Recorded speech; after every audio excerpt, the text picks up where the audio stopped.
joining us on this lovely Monday evening. My name is Amali, and I'm the events director here at Books Are Magic.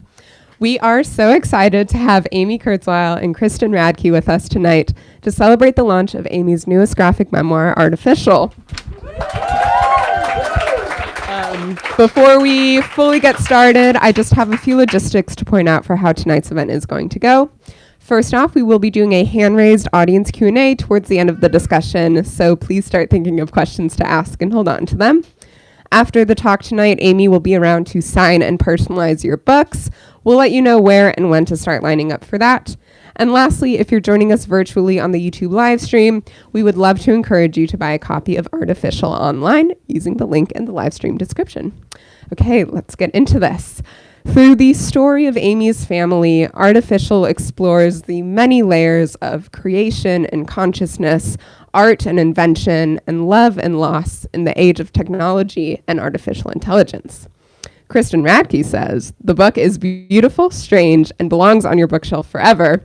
And I say, you can't really argue with that. Amy Kurzweil is a New Yorker cartoonist and the author of Flying Couch, a graphic memoir.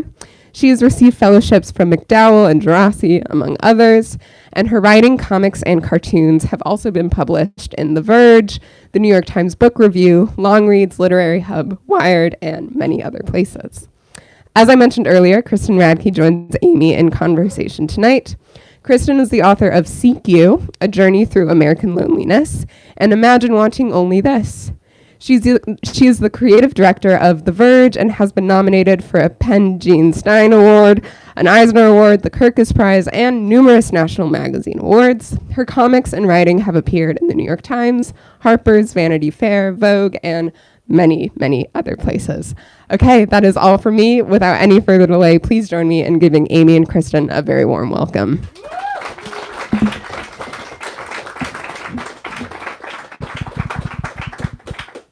Hello. Can y'all hear me? Okay. Hi, it's so exciting to be here. Wow, there's a lot of you here. This is like a wedding. Thanks for thanks for coming. So it's especially meaningful for me to be back in Brooklyn, which was my home for many years.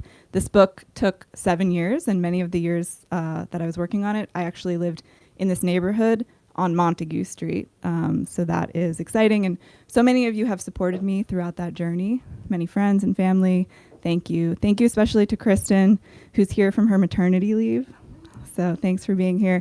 Kristen is not only a creative model for me, for someone who writes sophisticated graphic stories, but also an editor for a lot of my work. So I'm really indebted to her. She's made my work a lot better. And it's a real trip to be here on Montague Street. Not only Montague Street, but 122 Montague Street, because as I mentioned, I used to live on Montague Street, and there's a scene in the book, which I will read for you, in which I go to a building and meet with a psychic, and that building was 122 Montague Street upstairs. So the spirits have blessed this reading. Hopefully they'll bless the technology that won't fail on us. And so before we get into it, let's start with some cartoons just to break the ice. Okay, so we have Executive MFA, The Poetry of PowerPoint. This is the proof that I have a degree in PowerPoint presentations, so I will keep you engaged. Here's One Woman Show. I use this in case nobody comes. Then at least it'll be ironic, you know. But thank you for coming. This is more than a one-woman show. Son, one day 200 square feet of this city could be yours to rent. And this is the Brooklyn Heights Promenade right down there. I drew this when I was living in this neighborhood and looked at the actual promenade to draw this cartoon. The very stressed caterpillar.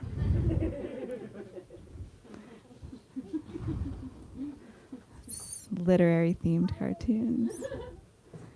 You'll never believe who's here. That's a Moby Dick cartoon. There's some famous people here, so there's some white whales in the audience. You should try to find them and get their autograph. Okay.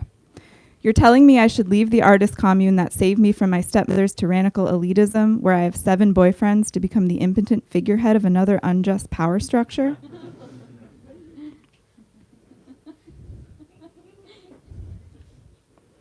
This is the first cartoon I ever sold to the New Yorker. Self-driving car, self-conscious car, would I look better in red? And self-actualized car, I'm going back to school.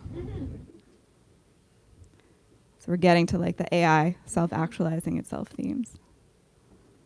Okay, here's the last cartoon. Books. 3 p.m., meet the author. 3:10 p.m., tweet negative reviews at the author. 3:25 p.m., meet the author's disappointed parents. 3:30 p.m., meet the author's spouse who has raised the author's children on a single earner's salary. Okay, don't tweet any negative reviews of this talk, please. And let's get into it. So, Artificial is a family memoir. It's about 3 generations of creative people in my family. There's me, my father, Ray Kurzweil, who some of you know, who some of you are related to. And then my grandfather, Fred, who was a conductor and pianist from Vienna who fled the Nazis in 1938. And this book asks the question, how does technology help us preserve and communicate with the past? What does it offer and what does it leave out? And rather than introduce it any further, I'm going to play my book trailer for you. A shout out to Tim for the director of the book trailers in the building. Yeah. So yeah, here you'll hear my father and me. You'll hear our voices, and you'll also hear my grandfather playing Brahms. It's a recording from 1946. The whole philosophy of life is that information is precious and vital. And, well, I am trying to bring my father back using artificial intelligence.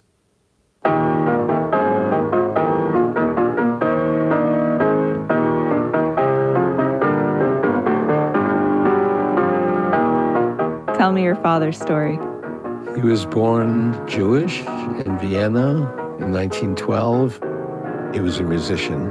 His piano playing was absolutely marvelous. So a wealthy American who actually came to Vienna because that was the music capital of the world actually heard him, and she was very, very impressed. So she gave him her card. Said, if you ever need anything, just let me know. The very next year, 1938, the Nazis marched into Vienna, took it over. So he actually wrote her and said, will you sponsor me to come to the United States? And she agreed. So his music actually saved his life.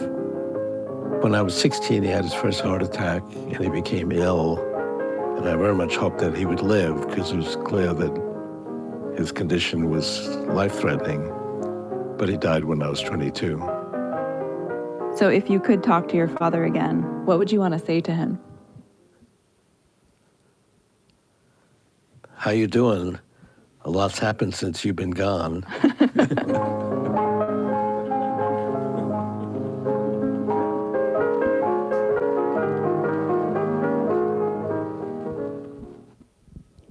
Thank you, Matt.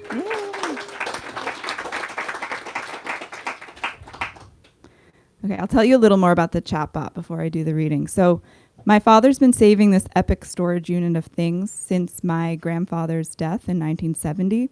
And the project that he embarked on was to collect my grandfather's original writing and marry it with an algorithm that understands natural language. And he created a computer program that basically simulates conversation with my grandfather. And my role in this project was to help collect and transcribe my grandfather's writing in order to enter it into the computer and into the algorithm. And what that meant for me is that I ended up spending a lot of time with my grandfather's archives. So his journals, his letters, newspaper clippings, photos, and more. And the question that emerged for me was, could I get to know my grandfather through his archives? And could I even say that I came to love my grandfather, even though I've never met him? And what role would technology play in that love story? And that question ended up being relevant to other love stories in my life. So I'm going to read an edited version of chapter 3. So my goal for this excerpt is to introduce you to the psychic who once lived above this very room. And also because this book is also about Jacob and how great Jacob is, who many of you know Jacob, he's here.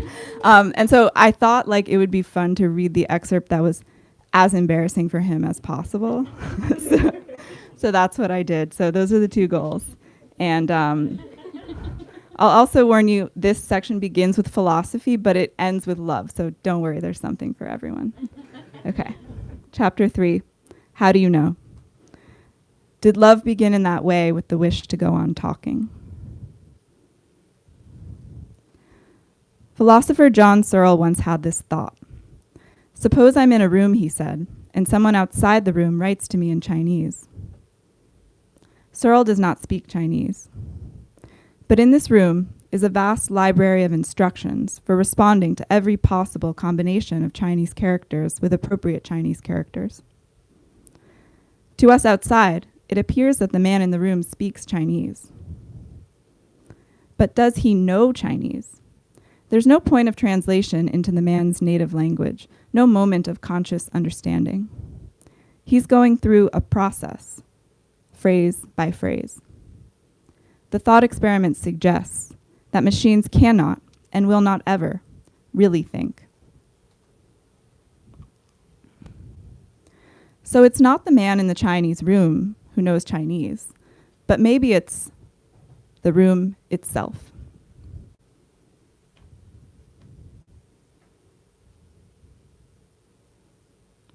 It's tempting to think of this room as Fred's memory. But our memories are not storage units. We do not hold static images in our minds labeled with dates and descriptions of significance. Memory is more art than science. And here I am discovering my grandfather's journals, which are notes he took before sessions with his therapist. But there's a problem.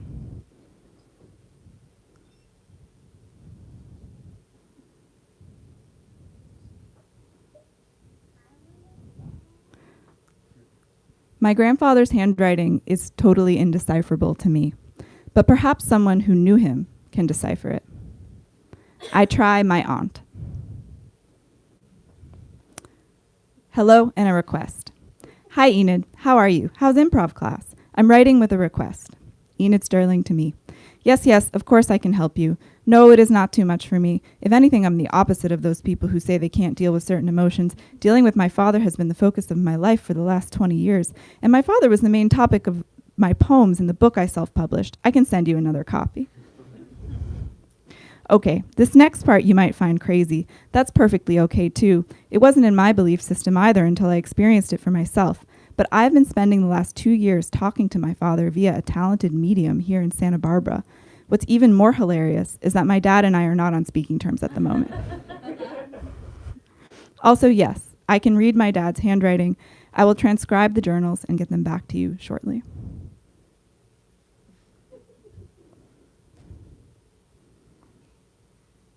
So here's my apartment on Montague Street.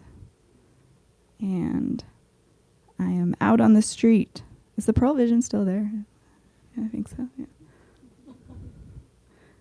To the promenade.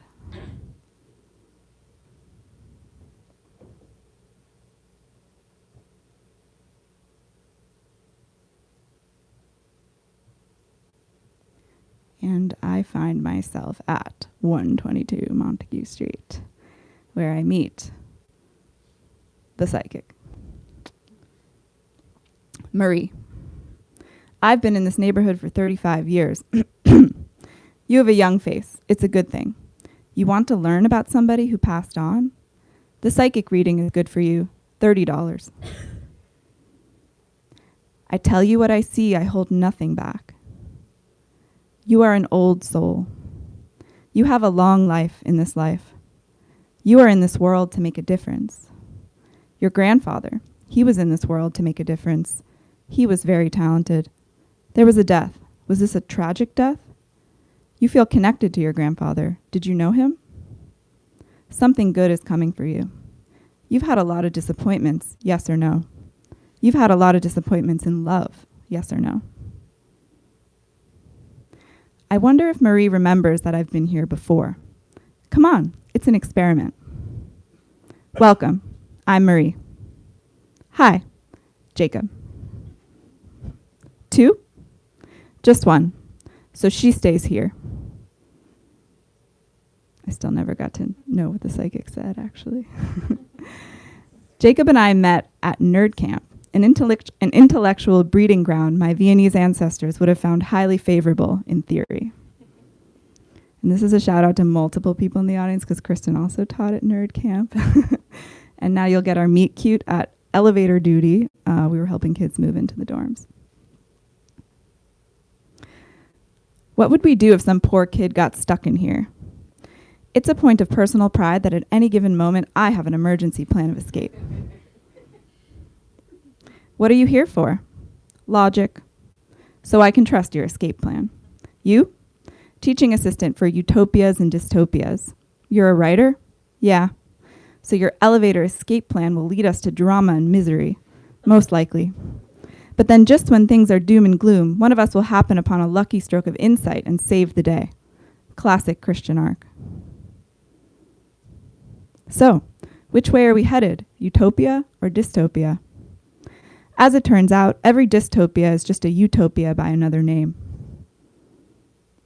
I was just reading about Brave New World in 1984. Orwell feared we were heading toward technocracy, a dictatorship exerting total control through fear and surveillance. But our world today is much more like Huxley's. We're controlled through pleasure. Technology lulls us. Kind of a bleak perspective. I mean, technology has also cured diseases, extended life. And what are we living longer for? Something more than soma vacations and feelies? Nothing wrong with hedonism.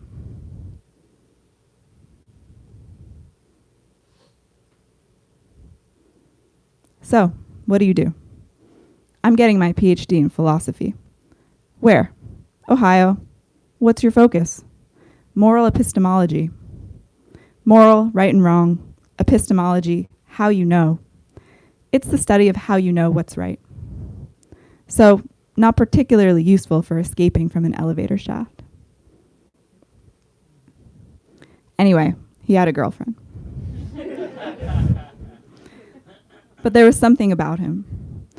I remember in middle school, my friends and I held a ceremony in my basement. A kind of reverse seance. Ready? Almost. Okay, so mine has blonde hair, blue eyes, and his name is Zach, and he's a surfer. Mine's Marco. He has curly dark hair, a nice smile, and a good personality. Amy?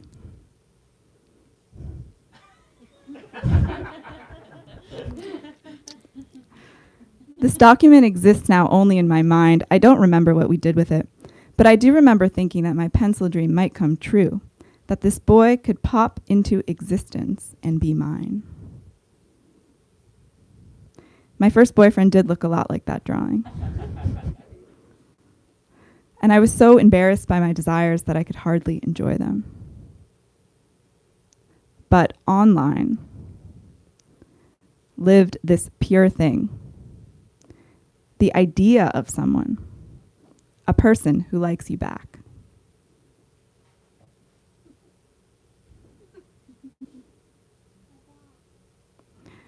Two summers later, Jacob had broken up with that girlfriend. I was also nursing a heartbreak.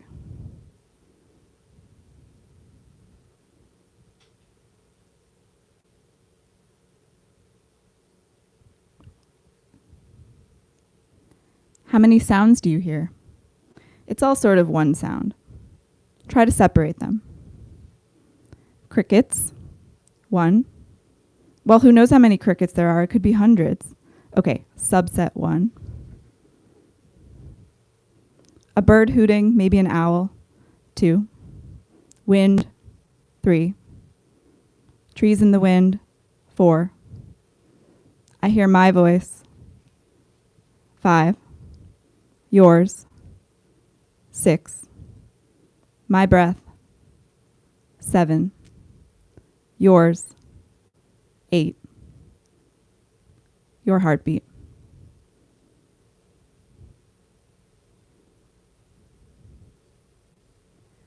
There's something unsettled with you. You've been doing a lot of soul searching. And there's something unsettled with your grandfather. Do you want your grandfather to rest in peace? Do you want to be at peace? Yes. Do you have a picture of your grandfather? Yes. Keep a picture of him in your room. Do you know about auras and chakras? Let me do your color chart for you. Your aura is not glowing. Your inner eye is closed. There could be something bad in front of you and you wouldn't even know it. I can do your chart, open your inner eye, clear your aura, and then you'll be at peace. Does it cost extra? Add 50 for the chart. I'll think about it. Okay.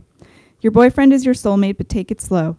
Your lucky numbers are 2 and 7. Mondays are good days for you. 2 children, married in the fall. You're in this world to make a difference. Come back for the chart. Thank you. Can we know the future? Is it like knowing the past? Is it all just pattern recognition? Finally saw that psychic. What did she say? Said you're my soulmate.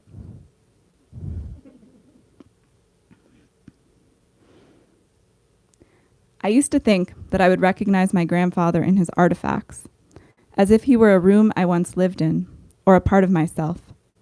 But I never knew Fred, so the words of his life are a foreign language to me. Until, eventually, they aren't.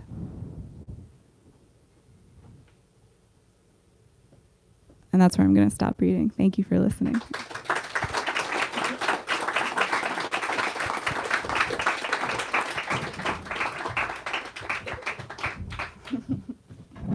I really need to upgrade my PowerPoint now, I'm realizing, after seeing you do that. I can help you. I can help you. I'm a professional, as I know said. you are. Have a degree. You're the one who taught me how to do it in the first place.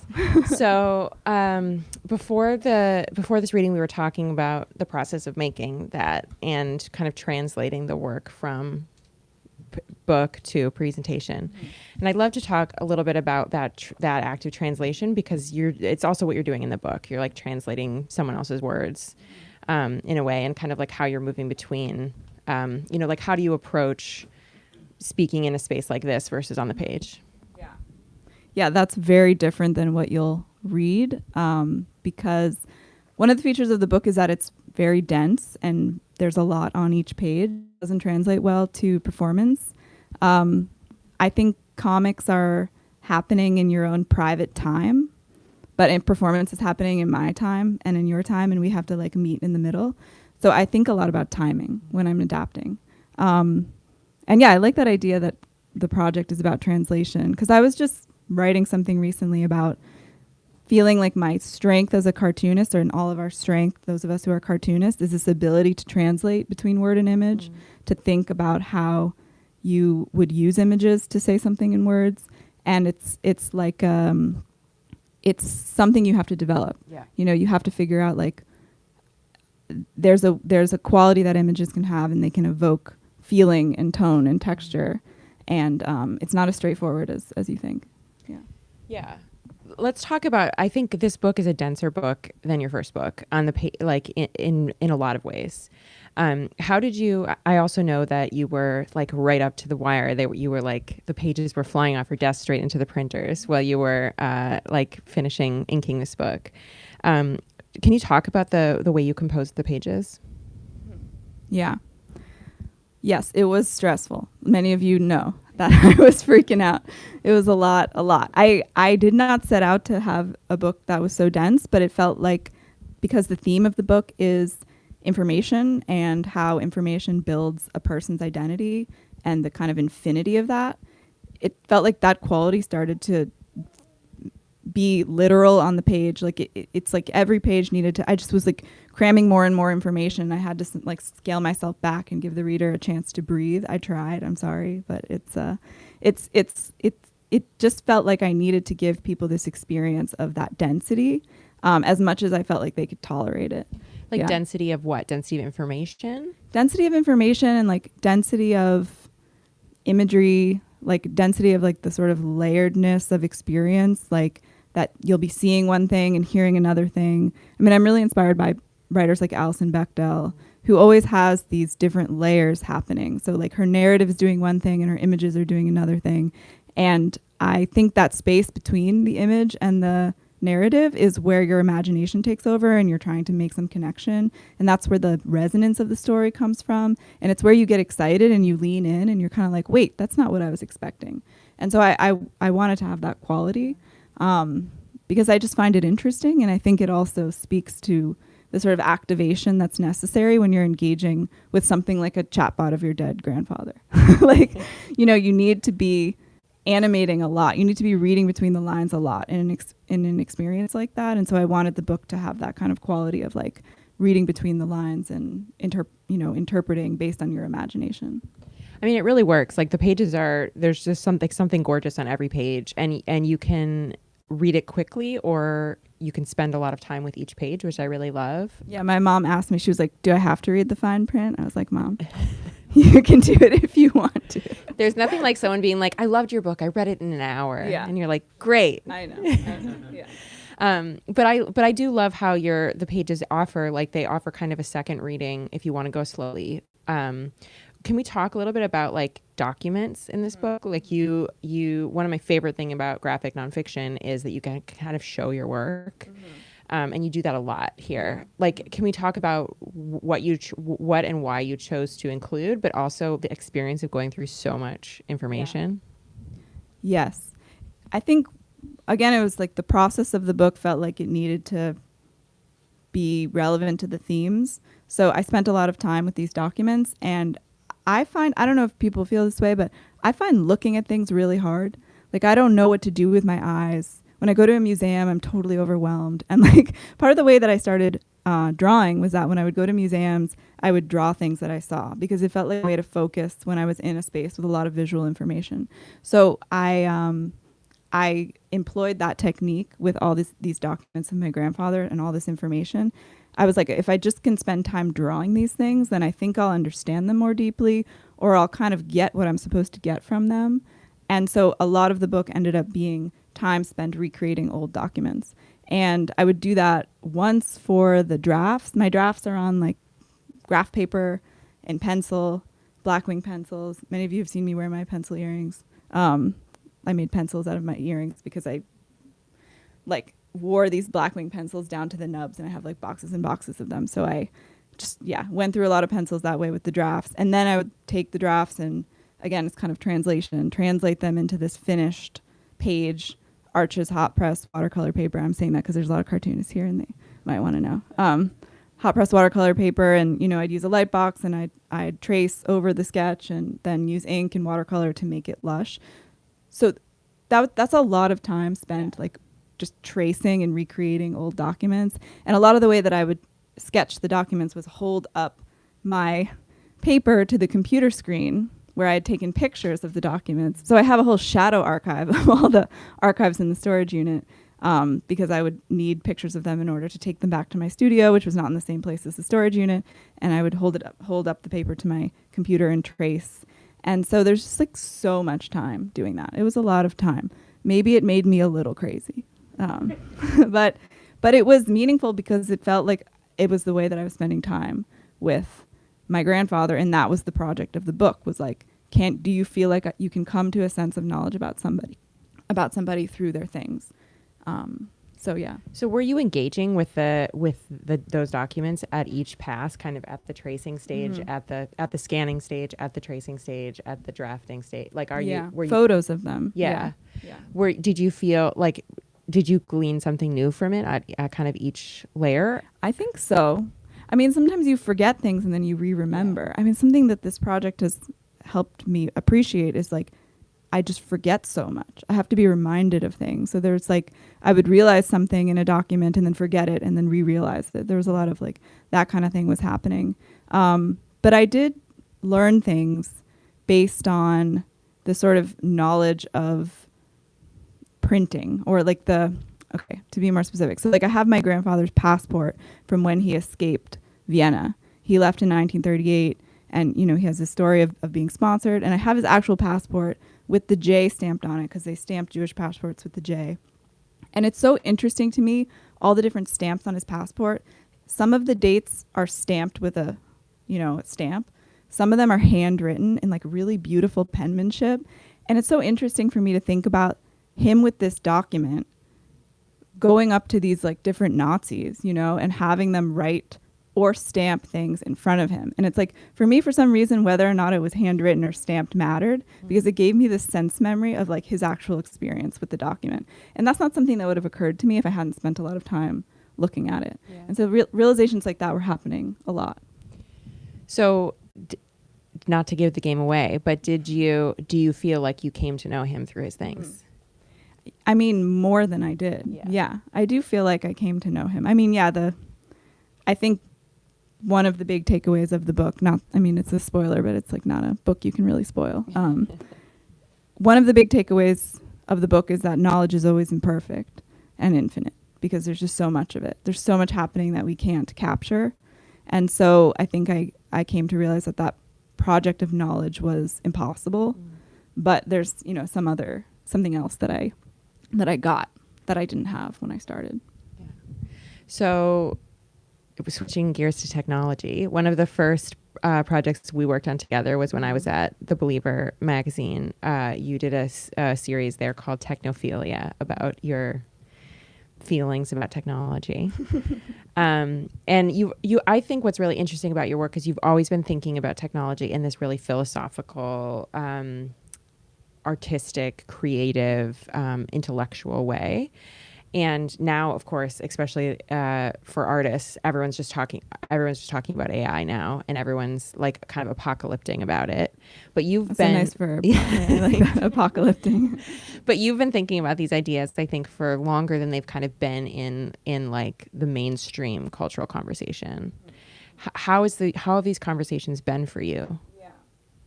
Yeah, it's interesting. I mean, this section you didn't get to know my father that much, but he's somebody who writes about the future of technology and has been writing about the future of technology in really grandiose, extreme ways for my whole life. And like, you know, the vision that I grew up with about technology is that it's going to save us. We're going to merge with technology. It's going to make our lives better, but it, you know, presents certain risks, and it's just going to take off and explode in ways that we really can't predict. And that's been true, you know? So it's been interesting to watch my father's ideas become more and more mainstream, and people to get more scared about them, to apocalypse about them. Because I think I grew up really curious. I think I grew up in a strange way in relationship to technology. Like, I just assumed that the future was going to be unimaginable. And I think that's part of why I have like such a hard time planning, like even like tomorrow, because I just have born with this sense that like the future is really hard to plan for because things are going to change a lot, which I think is a nice way to think about the future, but also a stressful way to think about the future. But I think as people have become more and more familiar with chatbots, for example, it's made me feel kind of like, well, first of all, the technology in the book is like very outdated at this point, which is kind of funny. I think it's nice for me because I feel companioned now in like people's feelings about technology. Now people are sort of grappling with questions that I've been thinking about a lot. And this sort of universal themes of like human love and human relationships, I think feel more urgent when we're thinking about the development of technology and the like, you know, idea of being replaced by technology. I think it makes us all want to like assert these things that we know are important about humanity and human relationships. And that's kind of was my insight early when I started this project, was like, if I'm going to write a book about technology, it needs to be about the thing that I feel technology maybe can't replace, which is the ability to love. And I feel like people are on board with that. So it's like, it's nice that I think the book is coming out into a place where people can appreciate that perspective. Your approach kind of to engaging with technology, I think in general, is like one of curiosity and one of optimism. Do you think that came from your father? Yeah, I mean, he's very optimistic about technology. I think it feels like taking a pessimistic perspective on technology would be like, just to be like, yeah, Dad, like, I feel, you know, it just felt like that wasn't an option for me. Like I've grown up with his perspective and I really respect him. And it's like, it's not that I'm optimistic about every aspect of technology, but I can't really get away with being pessimistic about it, because ultimately we're making it. It's our responsibility. And if you're optimistic about it, I mean, I think if you take it seriously, you have to be optimistic about it, because the option is just being like, well, fuck it. Like, I mean, you can't give up, you know. You have to like be thinking about the things that you want technology to do, ideally, and thinking about the things that you don't want it to do and guarding against it. And like, that's a part of the project of being optimistic about technology, is thinking about what you want it to do and what you don't want it to do. What do you want it to do? Well, I would not like it to draw my book for me or write my book for me, but I would like it to help me as a writer and an artist. Like, I would have liked an AI to help me navigate my grandfather's archive. You know, that was such an overwhelming project. And, you know, I just moved, and I'm like, I feel like I don't even have a quarter of as much stuff as most people, because I move a lot. And then I look at like how much stuff my parents have. And like, you know, it's just like, we have so much stuff. We have so many documents, like physical documents, digital documents. Our lives are infinite, and we care a lot about our lives, and we care about creating meaning from the objects and documents of our lives. I think it's important that we do that, but it's like so overwhelming. And I think that the role of AI that I'm excited about is a navigator of those archives. And if AI can have a real understanding of like the order of events, understand what things mean in a certain sense, it can really help you like find that passport that you're looking for, you know, find that journal entry, like what were you saying, and you know, when you were 15 and that boy dumped you. Like, it would be interesting, you know, to find that. I think especially for writers and artists who are interested in making meaning from their lives. So that's one thing I would like AI to help me with. Yeah. I have a lot more questions, but I also want to open it up, and we can kind of bounce back and forth between me and audience. So does anyone have questions for Amy? Or I can keep asking. Sure. Yeah. I'm just curious at what point you decided to include your story with Jacob in this narrative and the kind of exploration of your relationship with your father and your grandfather. Yeah. Oh, the question was, we're supposed to repeat the questions. Did you get a release? Yeah. Did Jacob sign a release? And why and when did you choose to include your story about Jacob in this broader narrative? I was just talking about this with Shelley and Dave. Are they still here? Or did they leave? Yeah, they're still here. Yeah. Well, it always seemed natural to me, or intuitive to me, to include a story about coming to a more long-term partnership with the story of my father and my grandfather. Maybe that's a kind of Freudian thing, you know, like stories about your father have to be about your, you know, your love partnerships. But I think it felt natural, because so much of the story of the chatbot and of my father's mission was about connection across distance, and what it means to connect to someone, and what it means to be one person. Like, where are the boundaries between people when you're thinking about people you love and when you're thinking about family? And I think the experience of merging your life with another person in a long-term partnership is really destabilizing for your sense of self in an exciting and confusing way. And so that felt like it was a piece with these themes about the boundaries of personhood, and, you know, does Fred's identity extend to this chatbot? And, you know, those kinds of questions about boundaries of self felt relevant. And then Jacob also is a philosopher who introduced me to formalized ways of thinking about those questions. So it felt like all of those things fit together in a swirling way. And then it also felt like I think this is what I was talking about with Shelley and Dave, I needed like a simple plot to carry the story forward, and the ultimate plot is the love story plot. But also the love story plot is where all of these philosophical questions become relevant to like a real human character. And so that felt important, because without that, I think the book would just be this like cerebral swirling mess. And thank you, Jacob, for coming along and making it a book that people could actually read. Yeah. But what I love about that is it's actually how you guys talk to each other. Yeah, that's, you know, also it true. doesn't feel like a foil or something like that. Like, it feels like a really honest through line.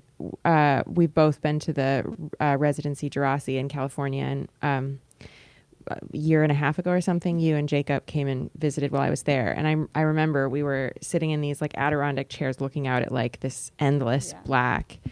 And you guys we were just talking in this way. And it's so exciting to see it on the page, because of course what's on the page is still a crafted version of both of you, but it does feel very true.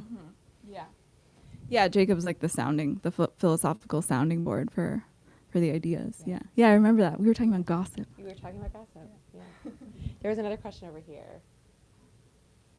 I'm curious how it feels to have now written about both sides of your family, and like what it was like to transition from flying couch to artificial, and like how you feel now that those are open.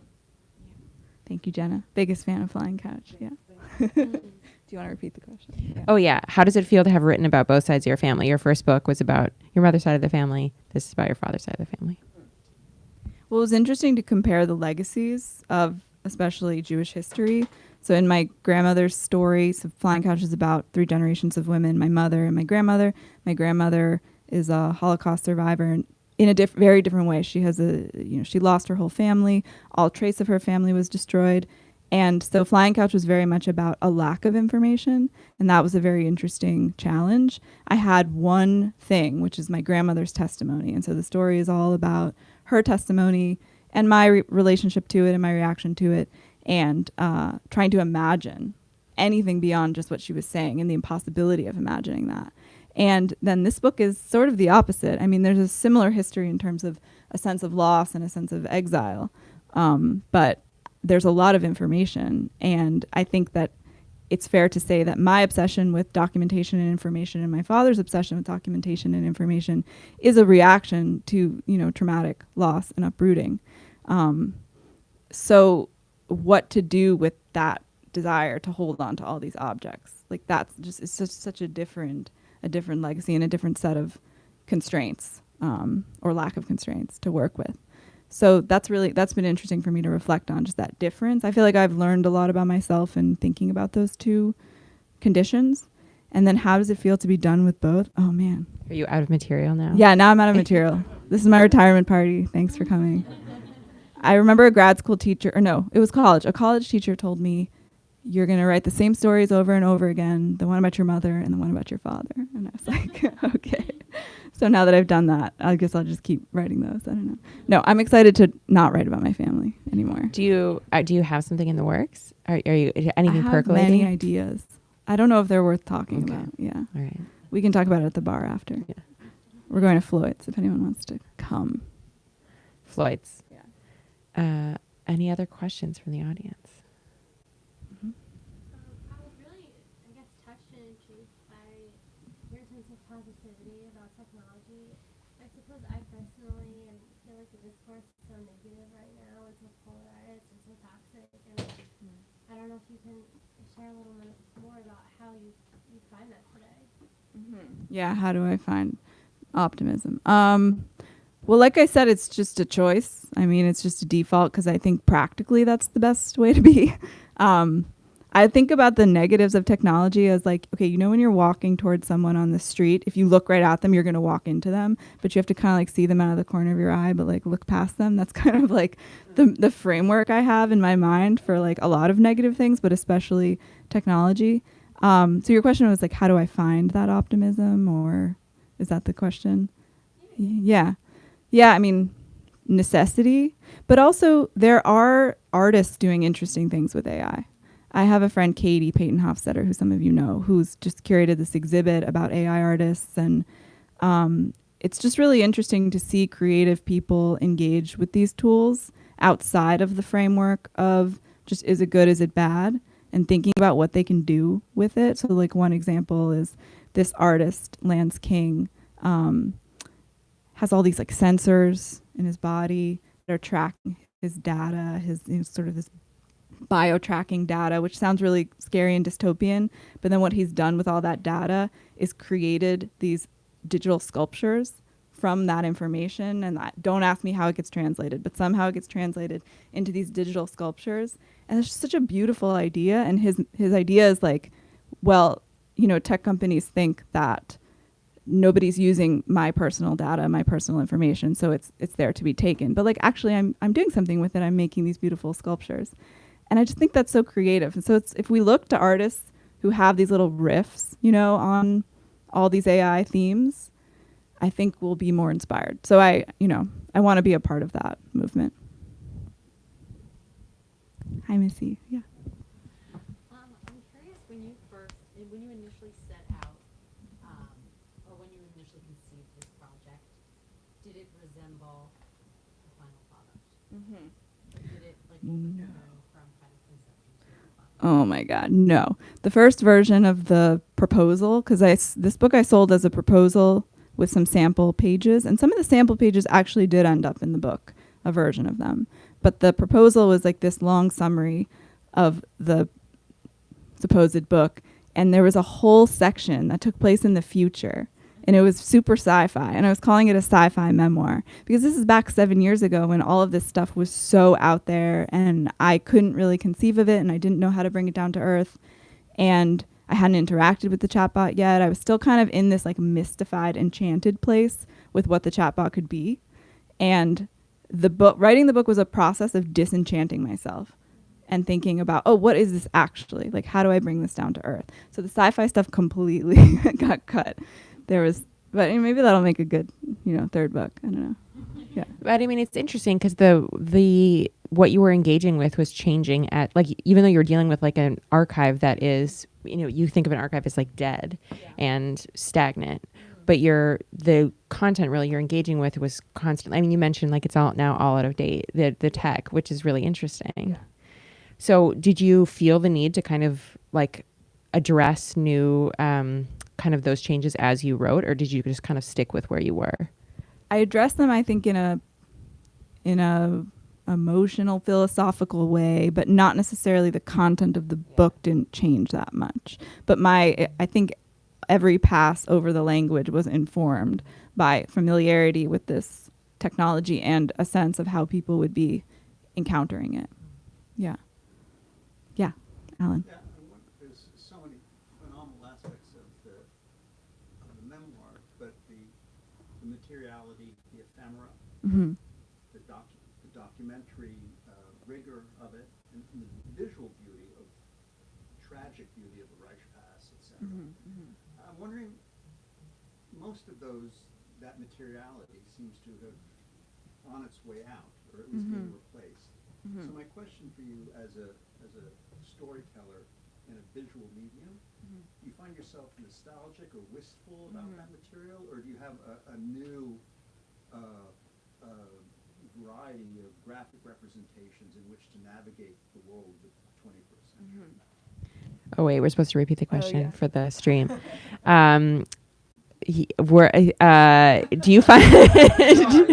Do you find yourself nostalgic for the material? My uncle's a writer, in case you couldn't tell.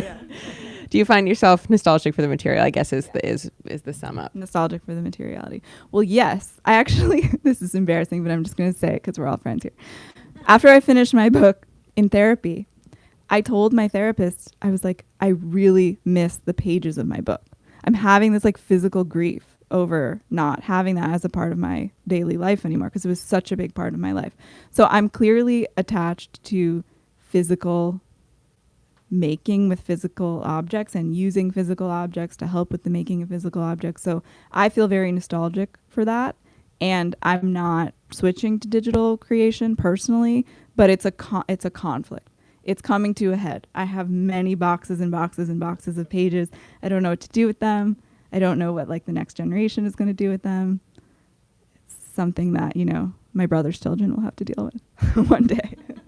It is a very strange the feeling of finishing something because it completely alters the structure of your day. Yes. When it's over. I mean, I remember when I finished my first book, I went to go see Ghostbusters 2 and wore the 3D glasses and just cried in the theater. Oh. And I was happy to be finished with it, but I was just like, what do I do now? A lot of crying and graphic work. Yeah. 2 more questions. So cartoons are very quick things in a book, especially a book that you described as this. The opposite of that. You didn't stop doing cartoons, but you're doing a book. how was dealing with very long time and very quick ideas and stories? Yeah. So how did you move between quick daily cartoons and the longer work of the book? Yeah, I came to doing single panel cartoons after my first book. So I kind of went backwards in terms of like how you're supposed to approach. You're supposed to start short and then get long, but I did the opposite because I wanted to finish something in less than 8 years because my first book took 8 years. So yeah, I know. The next one's going to be 6. Get ready. So I mean, what comes to mind to answer your question is that Liana Fink, who most people in here know, told me after, I'd finished my first book, I met her. It's kind of how I got the idea to start submitting cartoons to the New Yorker, was through her, because I knew she also wrote longer work and did shorter work. And she said that for her, cartoons were like playing scales. It's like a kind of warm up. It like keeps your chops sharp. Is that the right phrase? Yeah. And that really appealed to me, this idea that like in single panel cartoons, I'm exercising a faculty that helps me with my longer work. So how do I switch? I mean, the truth is, when I was in the creation mode for this book, the like 2 years of intense drawing, I really didn't submit that many new cartoons, but I would come up with ideas and I would teach classes about cartooning, and I would like keep my cartooning brain sharp, but not be drawing cartoons. I think I like to only have one really labor intensive drawing project at a time, because that just takes so much time. But then like my brain can be going in idea mode for like all these different things. So I would still take notes about cartoon ideas, and I should probably get back to drawing them. Thanks for the reminder. Last question. So just kind of follow up. You mentioned it took 7 years. Just can you talk about like the timeline, the process, and what's the most difficult thing in the creation of the book? Yeah. So what was the 7-year process of making the book, and what was the hardest part?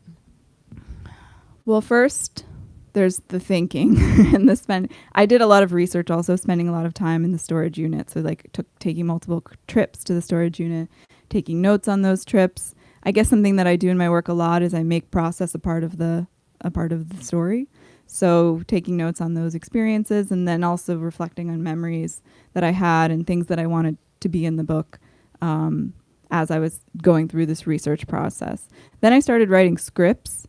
So there was one summer, like 2016 or something, where I started writing all these scripts. I was at a artist residency, and I would just create like, there was a voice that I was starting to access, this narrative voice. Like, what is that narrative voice going to sound like?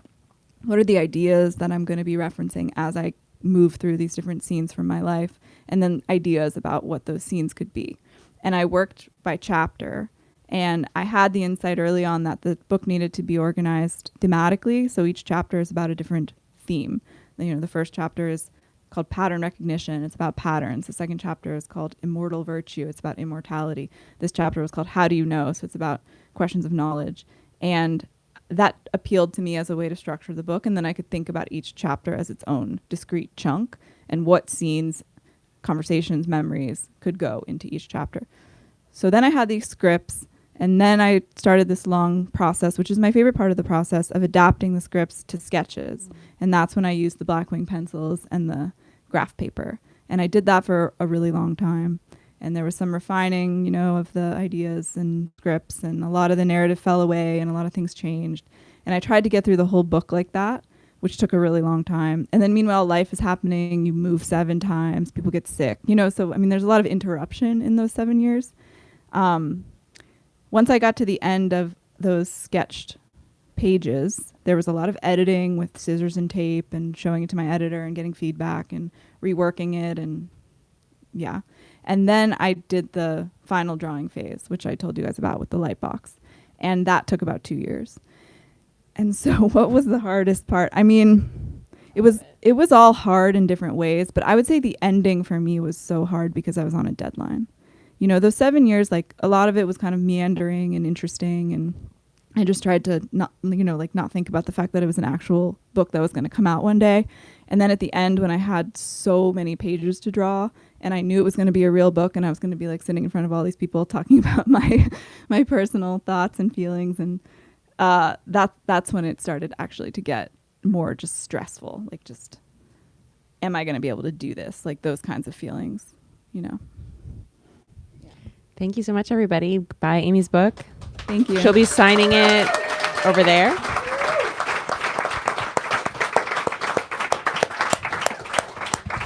Yeah, thank you all so much for coming out tonight. Thank you to everyone who asked questions. Thank you to Kristen for moderating such a wonderful conversation.